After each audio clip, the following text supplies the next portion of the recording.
This time on the Austin Healey channel, the transmission gets the love it needs.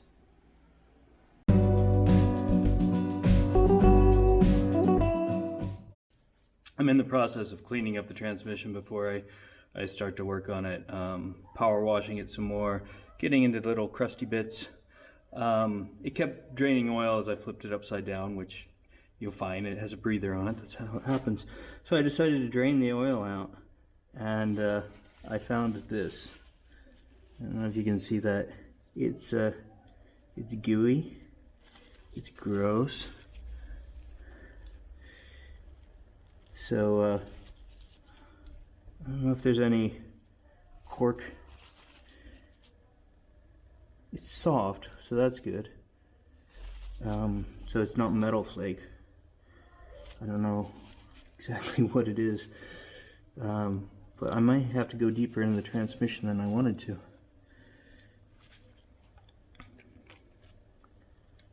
Anyway, we're gonna scoop this out and get as much as we can by hand, and then maybe we'll have to flush the transmission. Ew! Overdrive filter basket. You can see it has the same goo on it.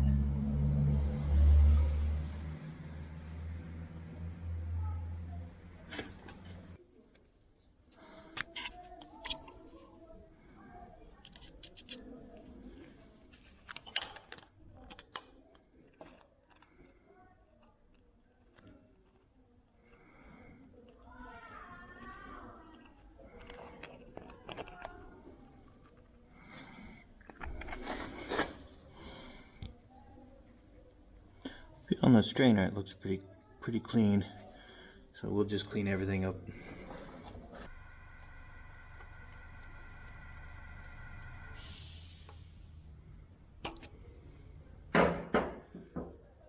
So we cleaned up the basket as best we could. We cleaned up the plug, have a new washer for it. It came with the gasket kit for the transmission.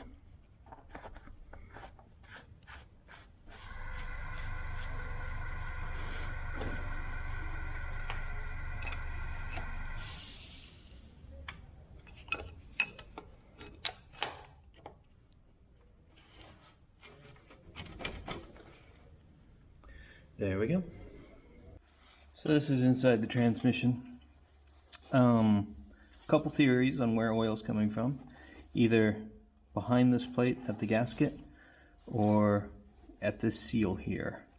So there's just a little bit of play, and I can see just a little bit of oil there. We're gonna go ahead and take this off and discover what we can see.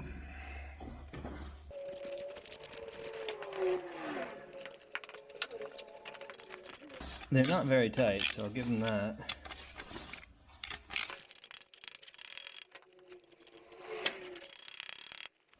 There's no good way to get a hold of this. So I've been reading, to get this off, it's easiest to do it from the back. So I'm gonna have to pull this apart deeper than I wanted to. I was hoping just to take that front plate off, change the gasket, maybe change that front bearing, put it back together and Bob's your uncle. But it didn't want to be like that. It wants to be difficult. It will be a good idea. I'll get into check everything. I'll make sure that all that goo I found in the bottom comes out. But it is more work than I wanted to do. Anyway, these Healeys are always a surprise. You never know what you're gonna get. Like a box of chocolate. Okay, so the next step, according to the book, take the overdrive unit off.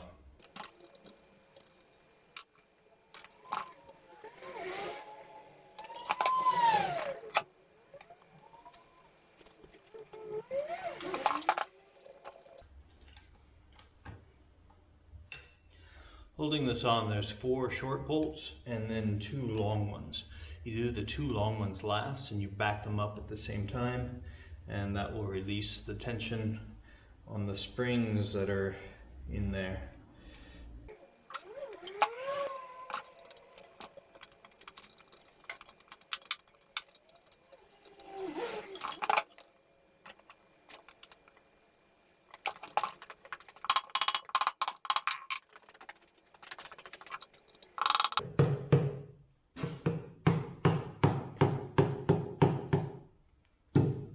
There we go.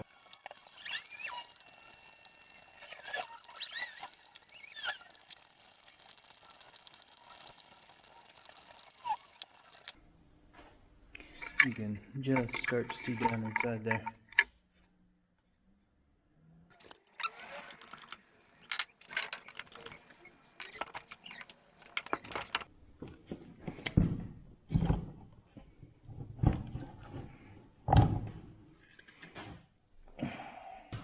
All kinds of mysteries await us in here. The gasket here has seen better days, and it's got some of that gummy, gooey, almost like grease down here at the bottom. So we'll flush this out as much as we can. Some visible scoring here, but I can't feel it. So that's good. Next, we need to take this part off. This is called the adapter plate. There's 5 bolts in here with lock tabs, and then I think 3 on the outside.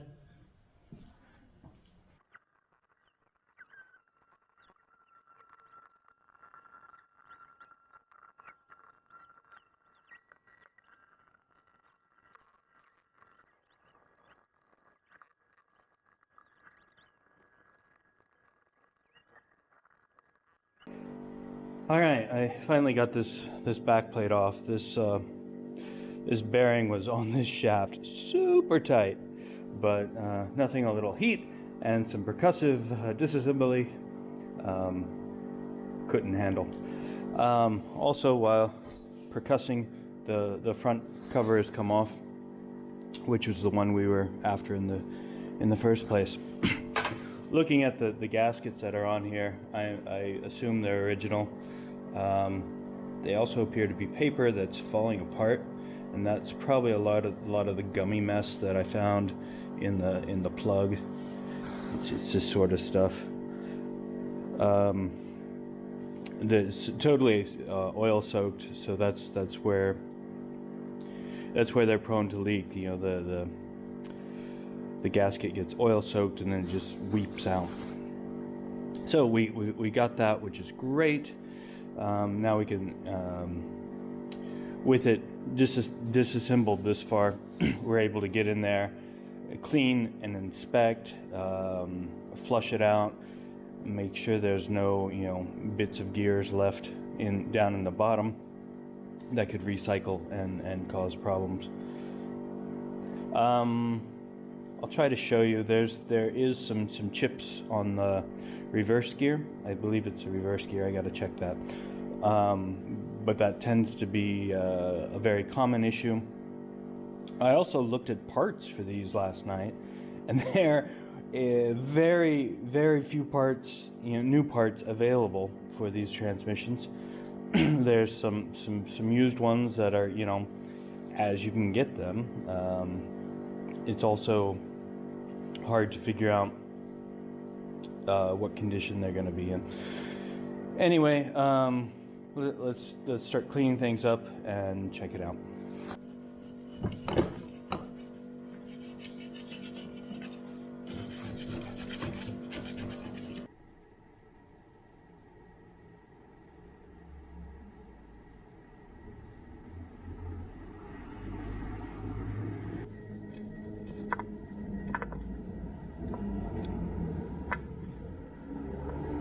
So we finally start reassembling. I've cleaned this up as best I can. We have a new gasket. This has been cleaned up, so we're ready to put it back together. Gasket almost looks like it fits. A little bit off down here. Just marking where it's off so I can adjust it. Alright, I'm gonna start with the blue stuff.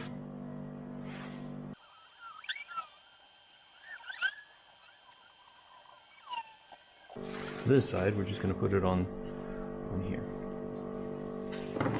It's a lot easier to reach.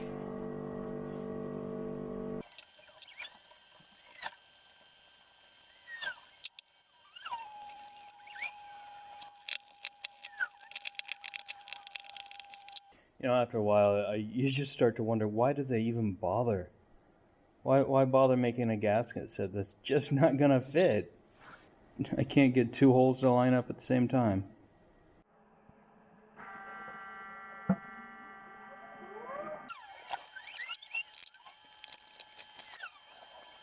Yeah, so another gasket just doesn't fit.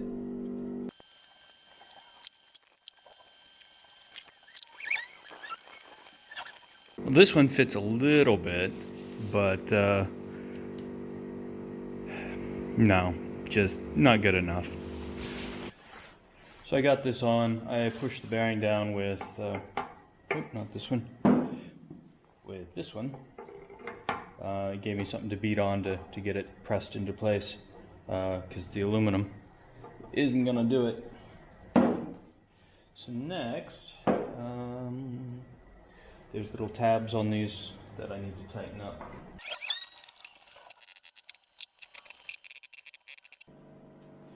Next, we have a spacer.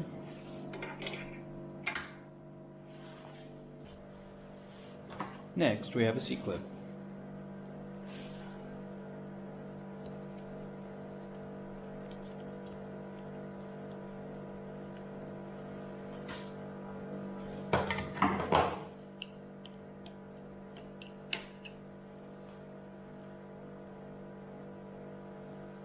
Get nice and seated.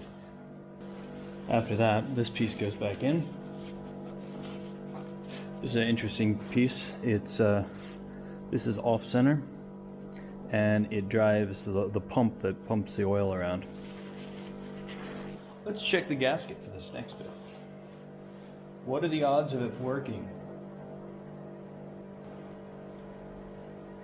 Oh God, it might actually work. It's got an extra hole here, which is odd, but okay, we'll live with that. We're gonna leave it and we're gonna use it. So next, I have to clean this up a bit. Still has the old gasket on it. So we're about to put the, well, I guess the transmission onto the overdrive. We have the overdrive in a vise. We have the gasket on with blue stuff on both sides. And the tricky bit is this plunger. This plunger is the thing that rides on that cam that's off center. This one. It's held back with a string. I also have the cam in such a position so it's at its lowest point at this point, so it'll be easy to fit on. We're going to put the transmission on top of this. The shaft is gonna go down in here. Then we're gonna have to make sure we get all of these in their pins, holding in the right position. And with fingers crossed, it'll all work. So let's give it a try.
That didn't work. My jacket got caught on it and I tore the gasket.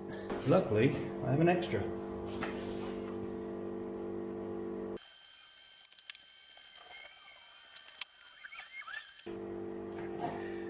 This cam I was trying to hold in place. I'm gonna put a spot of grease on it to try and hold it in place.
got one little piece of the transmission we have to fix. This is the cover for the nose of the starter. The old style went a lot deeper than the new one, but we're gonna fix this up anyway. I'm not quite sure what happened here, but I bet it was loud. So we're gonna beat it back into shape, and then we'll have to weld this down.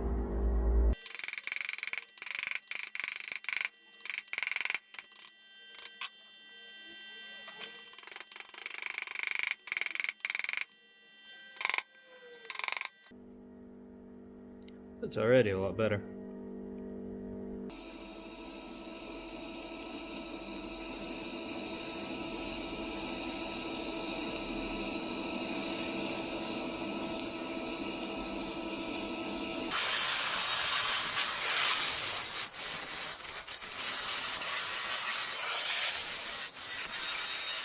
To put the stick shift on, we have it nice and cleaned up as best as we can. We have these little spacers that go on there. Then this rubber gasket. The stick shift itself. This ball has to go down into the cup that's down there, and this groove lines up with there's like a bolt that sticks through there.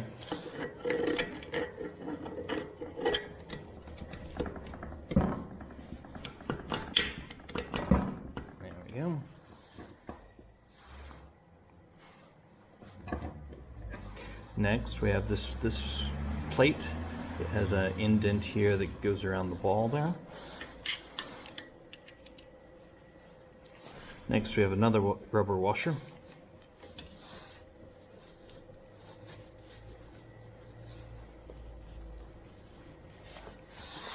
And then this cup.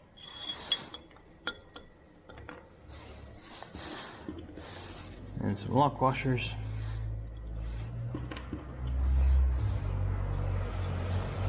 And finally some nuts. We'll be taking the stick off later to put the engine and the transmission back in the car, but for now, I need it on there for testing and stuff.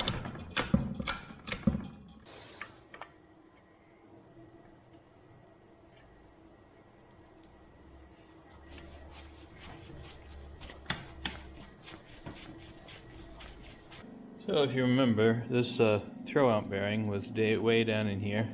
We've taken it out. It appears to be the original one. It's still nice and nasty because we're going to replace it with a new one. Now, fingers crossed that this new one works as well. I've heard mixed reviews on new throwout bearings. Apparently the graphite they use here seems to get eaten up really fast in some of them. So, let me show you the difference.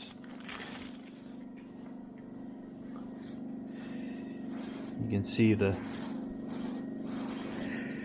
difference in the height of the graphite.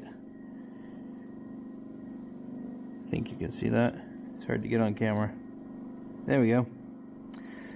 So yeah, one's a lot, has a lot more meat to it than the other one.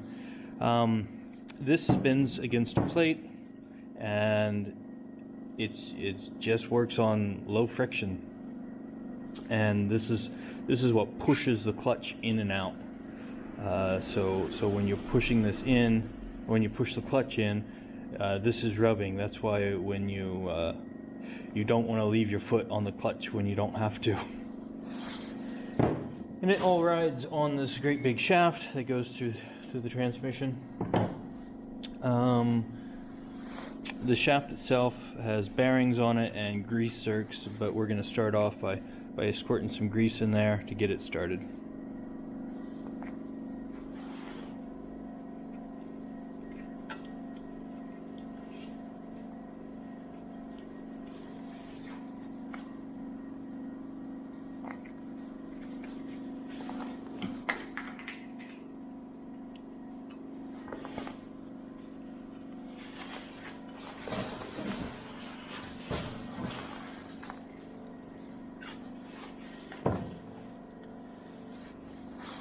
Shaft itself has a washer on one side.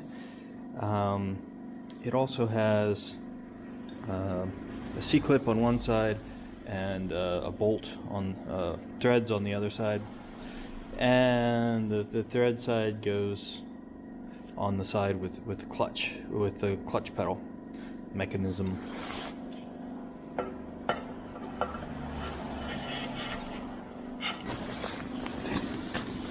But before we shove it all the way in there, we need to put this one on, this guy on.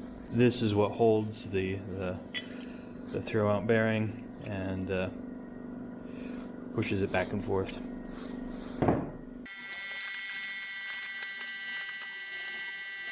Now there's flat spots on here and like bolt holes here. These are very interesting. These are called cotter pins. These are significantly different than these cotter pins. See? Cotter pin assortment. But this cotter pin has threads on one end and a taper on it. So when it goes in the hole and then you tighten it down, and that taper holds it in there really tight. So the cotter pins are going to go kind of from the, well, this will ride like that, so they're going to go up from the bottom, but I'm rotating it around to get a hold of it. And this groove here needs to line up with that one, so it'll fit. Now the flat side will face the shaft, and once you get it lined up,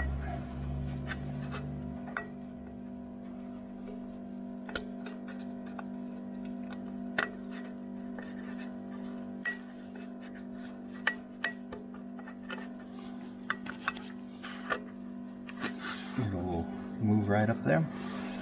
It gets a lock washer and a nut.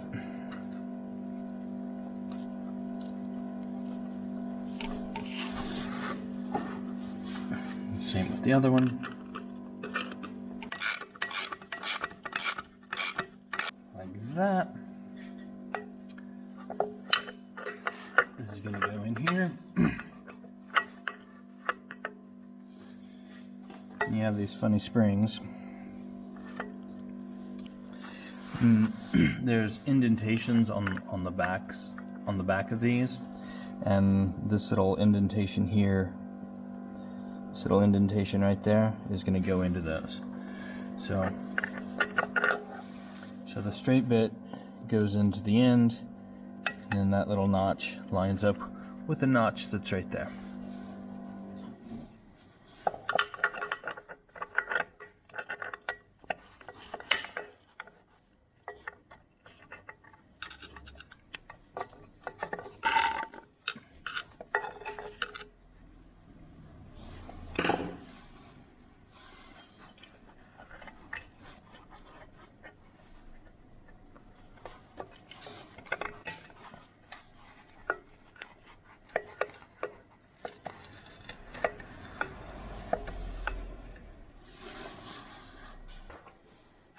Now here, a little bit of extra grease hanging out.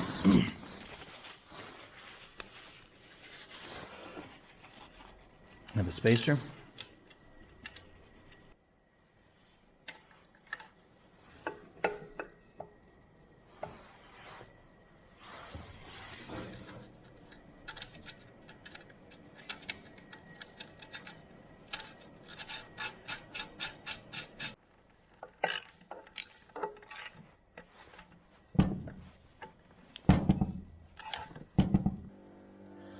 Now that the throw-out bearing's installed, we want to make sure to give it a good squirt of grease so we don't forget to do that later.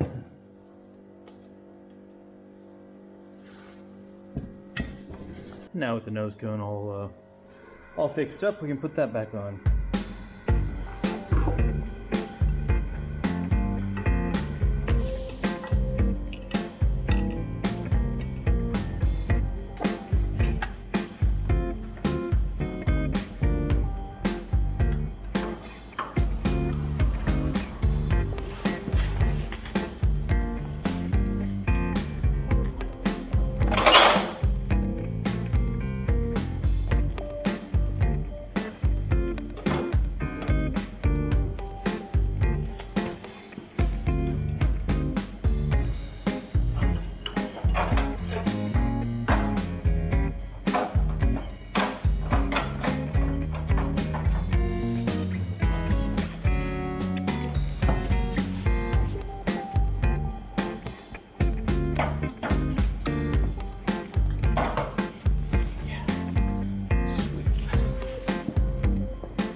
If you want to come along on the ride as we complete this project, click the subscribe button. If you want YouTube to tell you every time there's a new video, click the alarm bell.